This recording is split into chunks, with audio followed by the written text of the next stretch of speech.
Ladies and gentlemen, good day, and welcome to Aditya Vision Limited Q4 and FY26 earnings conference call hosted by Axis Capital. As a reminder, all participant line will be in the listen-only mode, and there will be an opportunity for you to ask questions after the presentation concludes. Should you need assistance during the conference call, please signal an operator by pressing star then zero on your touchtone phone. Please note that this call has been recorded. I now hand the conference over to Ms. Devanshi Kamdar from Axis Capital. Thank you, and over to you, ma'am. Good evening, everyone, and thank you for joining us today for Aditya Vision's Q4 and FY26 earnings call. We are glad to have the senior management team with us, including Mr. Yashovardhan Sinha, Chairman and Managing Director, and Ms. Yosham Vartan, Whole-time Director. I will now invite the management to share their opening remarks, after which we will move into the Q&A session. Over to you. Thank you, Devanshi.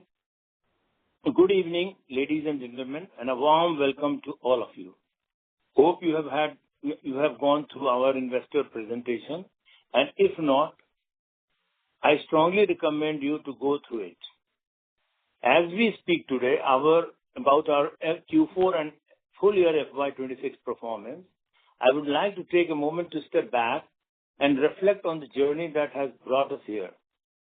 Aditya Vision started as a small single store with a simple vision to make quality consumer durable, accessible, affordable, and trustworthy for customers in underserved markets.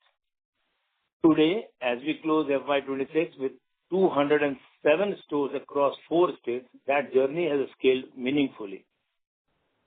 Over the last 27 years, that vision of Aditya has guided every decision we have taken, whether it was entering into new towns, building relationships with customers, or staying disciplined in how we grow. I can say that our vision has not only scaled, it has become bolder and resilient. FY26 in many ways not only tested that vision, but also turned to be a landmark year for our business model. What is encouraging for us is that despite this year having a peakest summer since our inception, we delivered approximately 18% revenue growth year over year and 11% PAT growth year over year.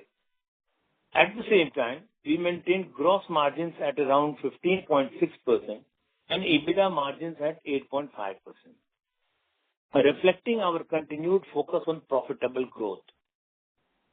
I'm delighted to share that in Q4, we delivered a strong revenue growth of 28%, accompanied by an impressive PAT growth of 36% year on year. The last financial year liberated our company from the shackles of seasonal dependent model, heavily dependent on Q1, and more so freed us from a seasonal blockade of being dependent on H1 for growth. I am truly delighted to give the comfort to our investors, stakeholders, that your company is now an all-weather, all-season company. Despite Q1 FY26 and H1 FY26 delivering only marginal growth of 6% and 11% respectively, we still concluded the year with top-line growth of 18%, which is quite respectable. The year began with an unusually weak summer season that extended into late Q2, impacting demand of our core cooling category during the first half. Prolonged rains and delays in implementation of GST 2.0 further slowed the recovery trajectory in Q2. But what stands out is not the challenge, it is how the business responded. Historically, Q1 and Q2 together contributed nearly 55 to 60% of our annual sales. Despite losing these low-hanging sales, we did extremely well in Q3 FY26 with a top-line growth of 28%, driven by festive season demand. The momentum further accelerated in Q4 FY26, where the company recorded another robust top-line growth of 28%. As a result, we see that the second half is now becoming as important as the first half, and our business is gradually transitioning towards a more balanced full financial year model. This performance was further supported by our strategy of stocking inventory at the right time, which enabled us to fully capture demand and deliver an exceptionally strong quarter. On the expansion front, from this year marks a defining phase in our journey. We have added 102 stores in the last 3 years, which is almost equal to 105 stores where we built in the previous 23 to 24 years. We have entered Chhattisgarh earlier than planned with 3 stores, marking our foray into 4th targeted state. This is an important step in our expansion journey as we continue to replicate our model, culture, and customer trust across new geographies in a calibrated manner. As I speak, another neighboring state bodes well for our future expansion, which was earlier withheld due to political uncertainties. We are now present with 118 stores in Bihar across 38 districts, 33 in Jharkhand covering 22 out of 24 districts, 53 in Uttar Pradesh covering 30 out of 75 districts, and 3 stores in Chhattisgarh covering 2 out of 33 districts. We plan to add more stores annually with a strong focus on scaling our presence in Uttar Pradesh and Chhattisgarh, while continuing to deepen our leadership across Bihar and Jharkhand. We are also on track to enter Madhya Pradesh this financial year as we expand into new geographies in a calibrated manner. We'll be happy to note that we have onboarded Pankaj Tripathi as our brand ambassador, further strengthening our connect and brand recall across our core markets. Our inventory levels at the end of Q4 remains higher at approximately 840 crores, but this is a conscious and strategic decision. We acted early in anticipation of supply side uncertainties highlighted by OEMs, particularly around gas shortages due to the sudden Gulf War. We also leveraged price changes driven by BE norms revisions, where product prices have increased by around 8 to 10% to secure inventory at relatively better costs and to remain competitive in the market. Importantly, with clear signals of a strong summer ahead, we ensure that we are fully stocked to meet demand without disruption and at the same time remain competitive. When I look at where we stand today, what gives me confidence is that we are no longer just expanding, we are evolving with resilience. And most importantly, our vision is no longer limited to where and how we started. It is now on a catch-up mode of the huge geographies laden with above-average population with ever-rising disposable incomes. With this approach, backed by disciplined execution, strong regional understanding, and a customer-first mindset, we believe we are well positioned to deliver consistent and sustainable growth over medium to long term.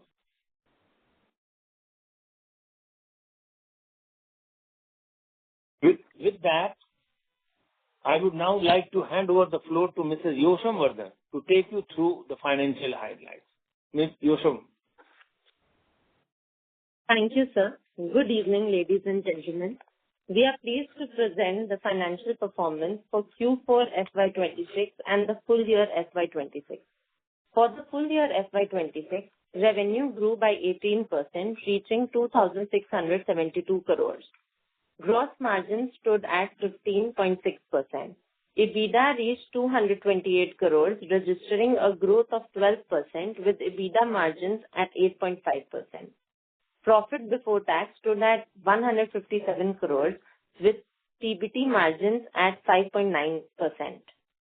PAT stood at 117 crores, growing by 11% YOY. Same-store sales growth for FY26 stood at 8%.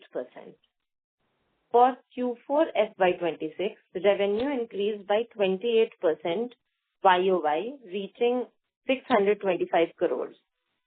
Gross margin stood at 16%. EBITDA for the quarter was 51 crores with EBITDA margin at 8.1%. Profit before tax stood at 31 crores with PBT margin at 4.9%. PAT grew by 36% YOY to 22 crores. Our store count stood at 207 stores as of March 31st, 2026. Same-store sales growth for this quarter stood at 18%. In Q4 FY26, Bihar remained our largest revenue contributor at 74%, followed by UP at 14% and Jharkhand at 12%. In FY26, Bihar contributed to remain our largest market, contributing 75% of revenues, followed by UP at 13% and Jharkhand at 12%. This reflects the strength of our core markets, while our newer regions continue to scale up steadily. We can now open the floor for questions. Thank you so much, ma'am. Ladies and gentlemen, we will now begin with the question and answer session. Anyone who wishes to ask a question may press star and one on their touchtone telephone. If you wish to remove yourself from the question queue, you may press star and two. Participants are requested to use handsets only while asking a question. Ladies and gentlemen, we'll wait for a moment while the question queue assembles.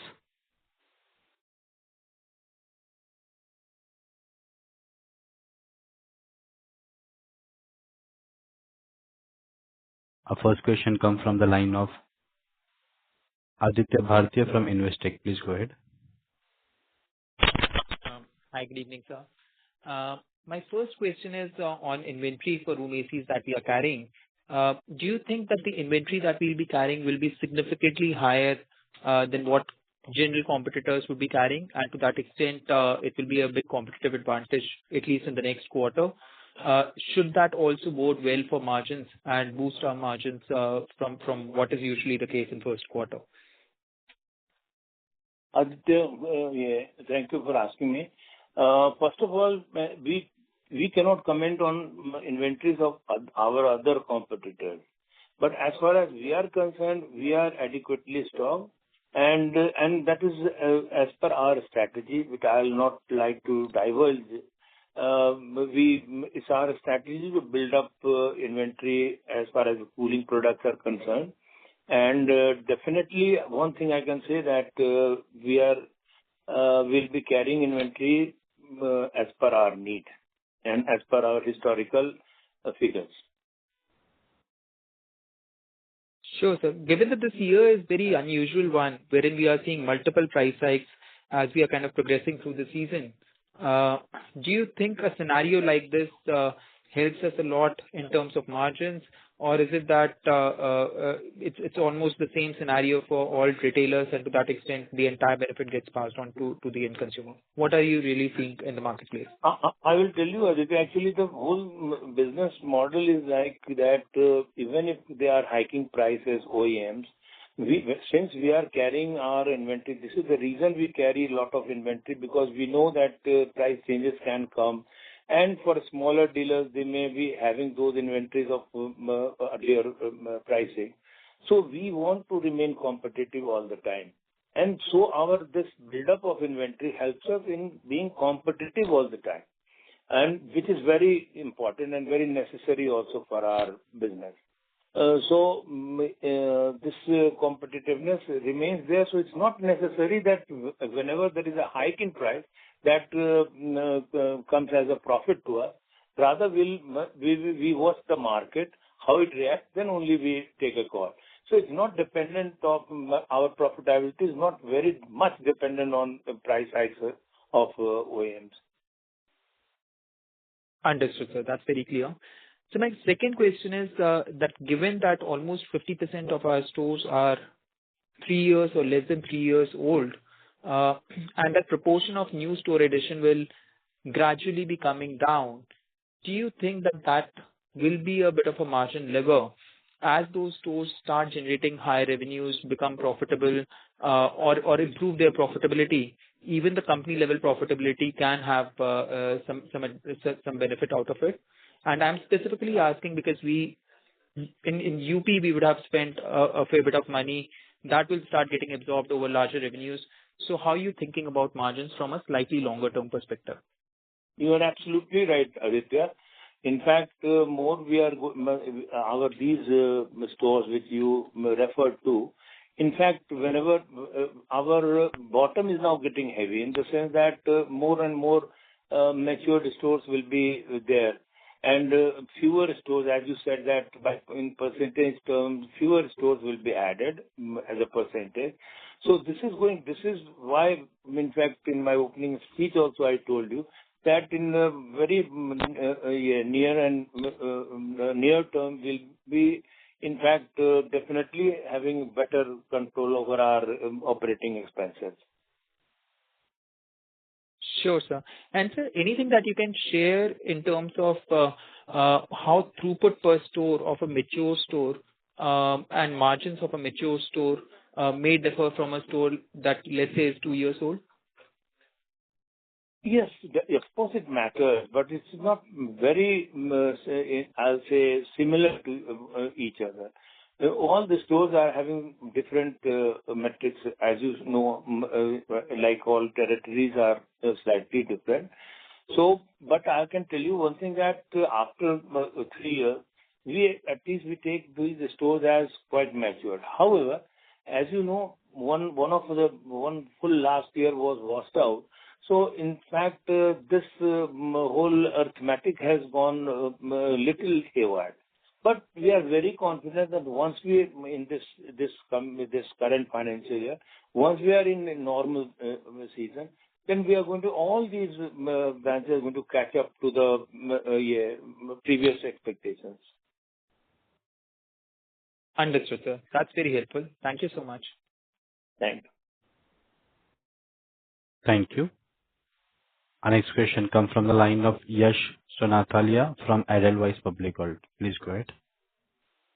Hi. Thank you, team, for taking my question, and congratulations on good set of numbers. So my first question is, I want to double click on gross margin of 100 bps negative YOY. Is it more or less because of change in product mix? And if yes, can you help me understand what has changed over there, why we have seen 50% growth in small appliances and why the hit on the large appliances? I can tell you that, yes, it's very simple.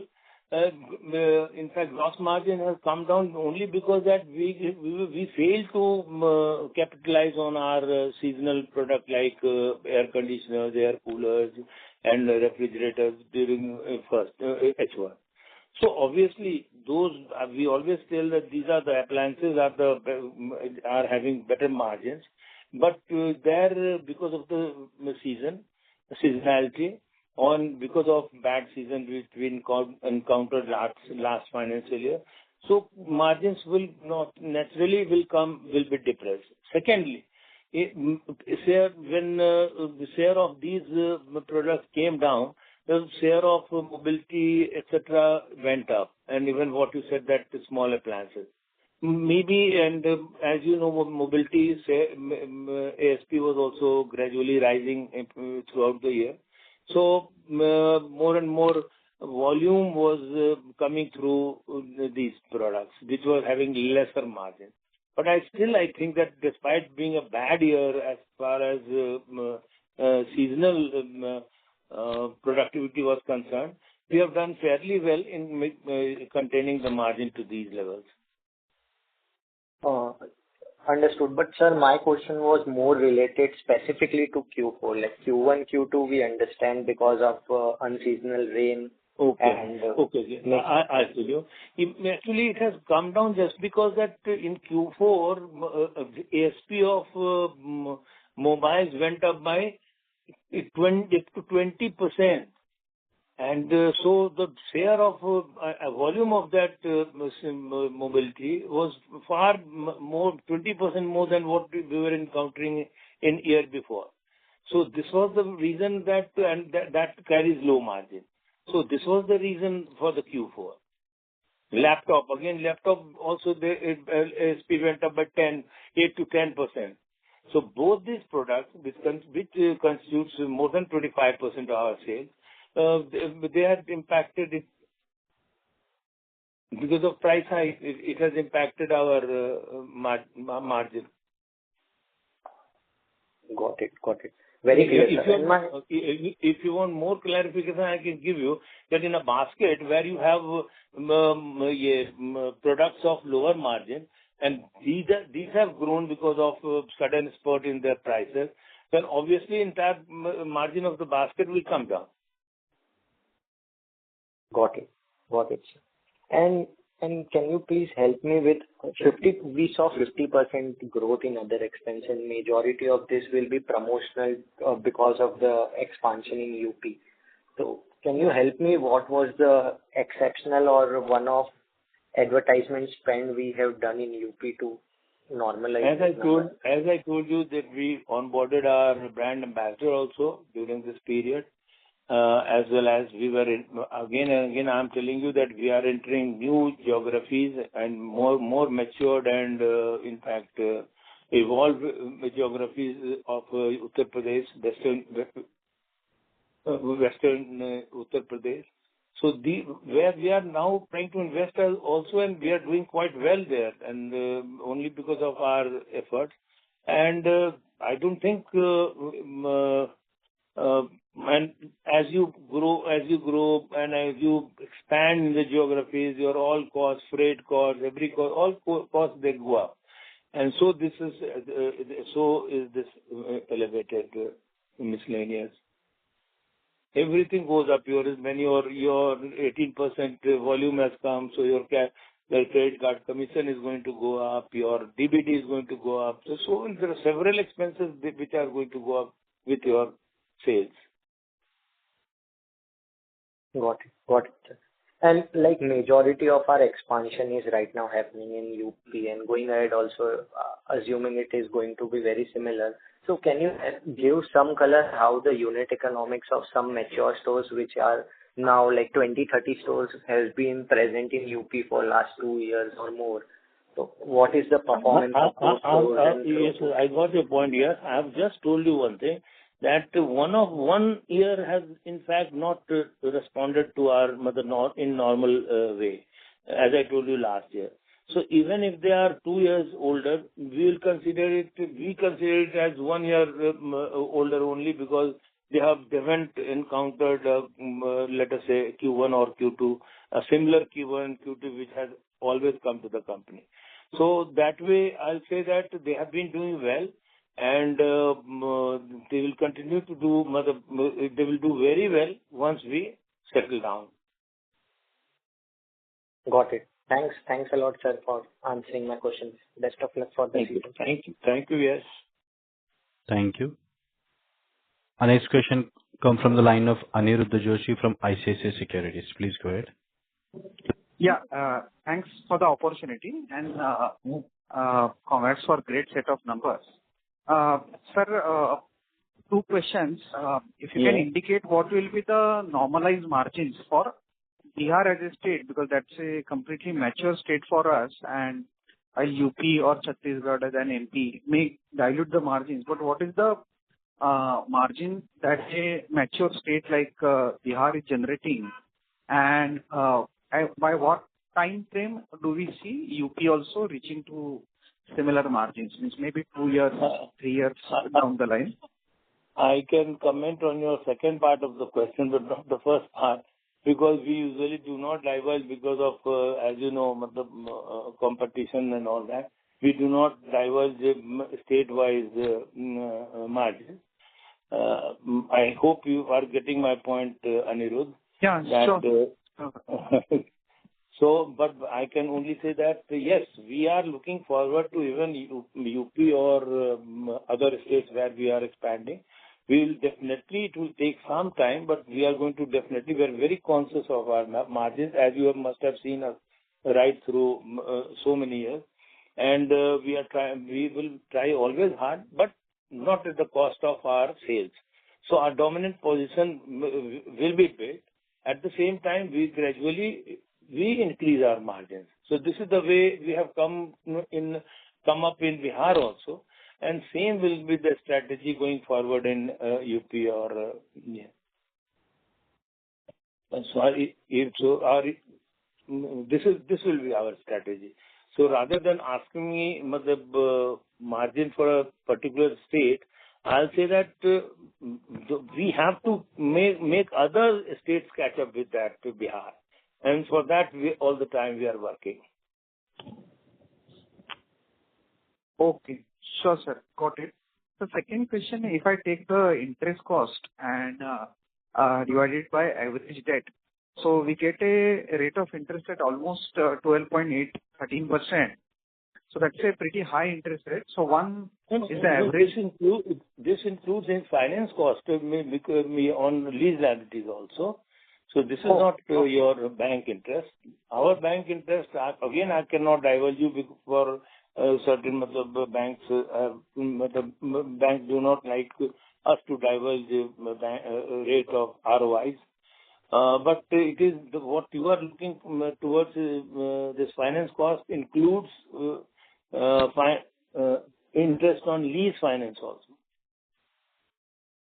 So that when you will get the full annual report, then you can find that separately. Okay. Sure, sir. Sure. Understood. So then third and last question, any outlook on the real estate or rental inflation? Because post IT slowdown or some of the issues in IT sector due to AI, we are hearing about some slowdown in real estate markets in places like Pune, Bengaluru, Hyderabad, etc. But I don't know, is there having any derivative impact on the real estate market in Bihar, Jharkhand, or no, not at all. Actually, as you know, they are hardly having a few, so it has not impacted neither Bihar or nor UP or Jharkhand. Till now, it has not impacted. It has not come down, but maybe let's see what is in store in future. Okay. Sure, sir. Absolutely. Last question. Is there any plans to implement AI in the operations? Because we keep hearing about other retailers also investing in terms of AI for demand generation, reaching out to customers, and multiple other initiatives. So any plans on that? Yeah. Thank you. Anirudh, actually, we are always open to new ideas and always exploring these things, AI and other things. But it's not that we go with the crowd. We always explore, and we will like to see the benefits vis-a-vis the cost we are going to incur. Everything will be taken into account, what benefit we are going to get. Then only we will take a decision, the management will take a decision. Okay. Sure, sir. Many thanks. Thank you. Thank you. Our next question comes from the line of Bhavya Gandhi from Bajaj Alternate Investment Management Limited. Please go ahead. Yeah, hi. Thanks for the opportunity. Just wanted to understand if there's any unsold inventory left, can we return that back to the OEMs? And how's the policy usually over there? No, actually, we have been telling in so many conferences and con calls.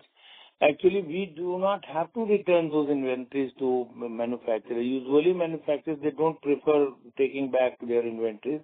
Rather, they help us in liquidating that inventory. So, if there is any unsold inventory left with us, it is their onus is on them to get it liquidated as quickly as possible. Then only we go for new billing. So it is always OEMs are in pressure as far as unsold inventories are concerned. Okay. Got it. And sir, would you like to guide for the store expansion targets for FY27 and 28? We have been expanding over 30 stores every year since last, I think, 3, 4, 5 years. And we don't give a guidance because we are always ahead of the guidance. We remain always ahead of the guidance. But you can safely assume when somebody actually will ask us how many stores you want to open, then we only say the figure of 25 stores. However, we have been delivering much more than what we have been guiding. And we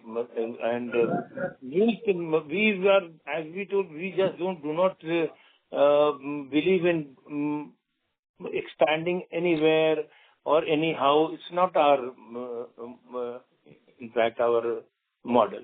We want to expand in a very calibrated, in a cluster approach manner, where we go and we try to capture the entire state.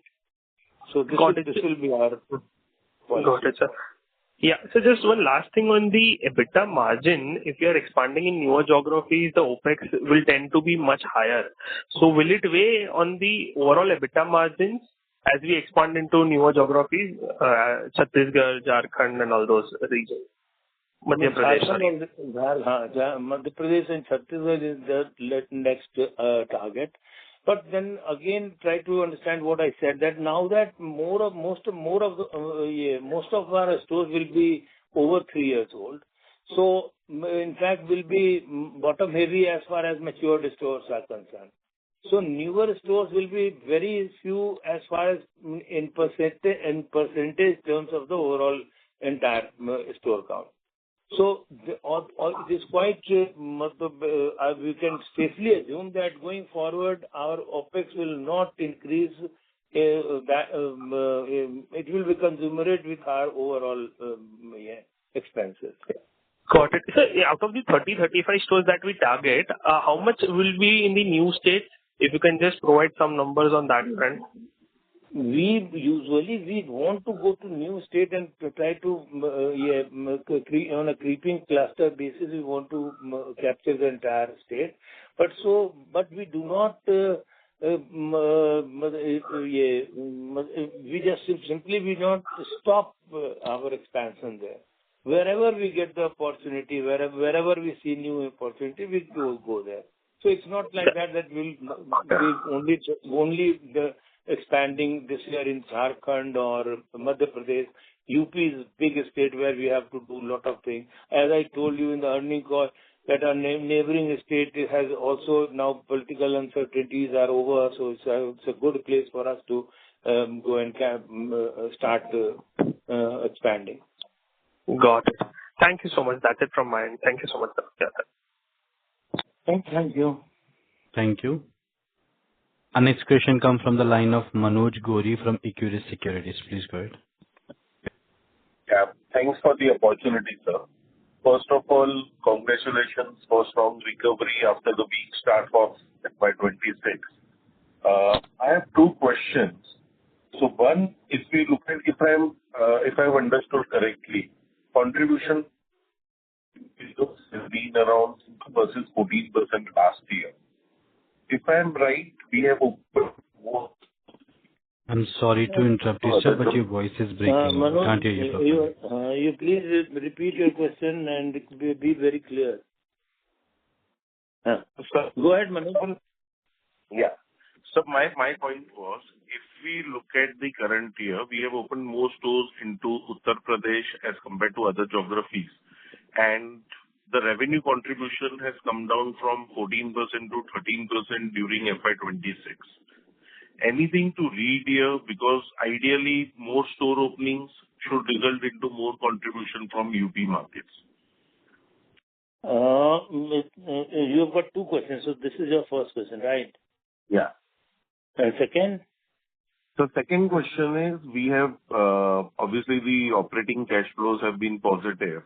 How should we see in the coming years whether we'll continue to stay OCF positive and probably day by day our balance sheet will strengthen? So any highlight, any inputs over there will be appreciated. I'll tell you the first question first. Why it has come down is a different thing. As if you will go through our store opening, in fact, schedule, then you will find that most of the stores have opened in last month or February or March of the last financial year in UP. Most of the stores. So you are taking for the full year, but full year they have not worked. Most of the stores have worked very less than full year. Sure. But still contribution from UP is 14% and not 13% as you are saying. Okay. It is 14%. Okay, my bad, sir. Yeah, my bad, sir. But still I would like to tell you that most of the stores are very new. And in fact, they have not run even 3 months of the full financial year. So as you must have taken into account that what contribution they have made, you cannot strictly go by the numbers unless and until one full year goes by. Sure. Second, as far as balance sheet and cash flow is concerned, yes, this time our cash flow is quite healthy. But we'll continue to invest the cash flow, and as I've been telling that we don't require at the moment, we do not require any equity. Our internal accruals. आपण ज्या व्यक्तीशी बोलत आहात त्यांनी आपला call hold वर ठेवला आहे. Hello. Yes, sir. उन्होंने आप Can you hear me? Yes. Yes. So we'll continue to strengthen our balance sheet, no doubt about it. And most of the money will be invested in opening new stores and acquiring inventories at the right time. And our internal accruals together with our borrowings, short-term borrowing, which is working capital borrowing, that will be enough for us to continue for at least we do not foresee raising any capital in this financial year. Definitely not, and not in near term. So, sir, lastly, just to continue on this, with better efficiencies and better scales from the new stores, your OCF to EBITDA should ideally keep improving from year on YOY basis, right? Is that understanding correct? No, I can't understand your question. OCF. So what I meant was operating cash flow as a percentage of EBITDA from year on should keep improving with higher scale from the newly opened stores. So should that we assume that it will keep improving from year on? No, that you should not take it as a benchmark, because operating cash flow will definitely depend on how we get our inventories built, how we take advantage of OEMs, and how do we manage our working capital. That will be very key to cash flows. So we won't like to comment on that. It will depend on betterment it will always depend on the betterment of the company, finances. Sure, sir. Got it, sir. So lastly, if you can throw some light how things are progressing in April. Sorry if I am making you repeat this. How things are shaping up in April, and probably how things are progressing in May. If you can highlight over there. April has been very robust for us, and May is slightly colder in the initial period. But we are expecting very soon that it is going to become a normal summer season. Sure, sir. Thank you and wish you all the best, sir, for future quarters and years to come. Thank you, Manoj. Thank you.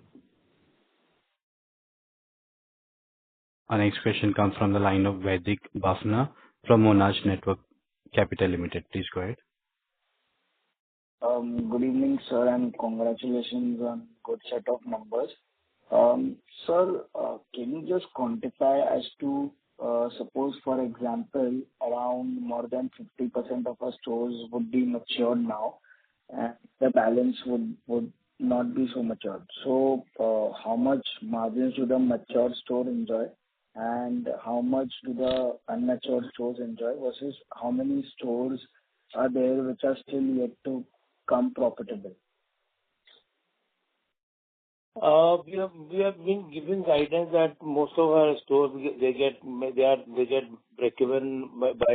between 9 to 12 months from their opening, and it's very again it will not be proper for me to give you the guidance or rather margins for matured stores and things which are mature, because it is an evolving process.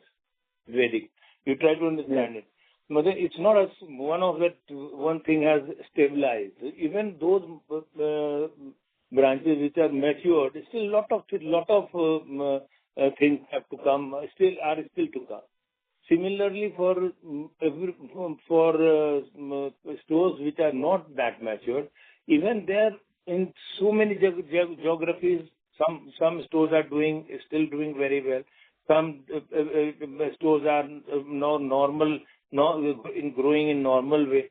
So these are all, when you are talking about more than 200 stores, then it is all, you cannot give a bifurcation of, let us say, margins, what matured store is earning and what a non-matured store is earning. It all depends on how crowded that market is, how you are placed in that town. These are all important things in this type of, this format of business. Okay, sir. And sir, one last thing is that... Please, can you speak louder, please? Yes. And sir, one last thing is that when can we expect our margins to reach back to 9% odd levels? Is there any guidance on that? I cannot give you a guidance on that, but our endeavor, we always give a guidance of between 8 to 10%. So 9% will be the mean factor of our margin. And we strive to be at that type of margin. But again, as I told you, we cannot compromise in certain sales, and we have to have those sales as well. So it is all controlled growth. But still, we can give you a fairly good guidance of 8 to 10% of margin. Okay, sir. Got it. That's it from my side. Thank you, sir. Thank you. Ladies and gentlemen, due to the time constraint, that was the last question for today. I now hand the conference over to the management for the closing remarks. Thank you, and over to you, team. Thank you, Danish. Thank you, Devanshi, and all people who are on the con call. Thank you very much. See you soon again, and take care of you all. Thank you very much. Bye-bye. Thank you so much, sir. Ladies and gentlemen, on behalf of Axis Capital, that concludes this conference. Thank you for joining us, and you may now disconnect your lines.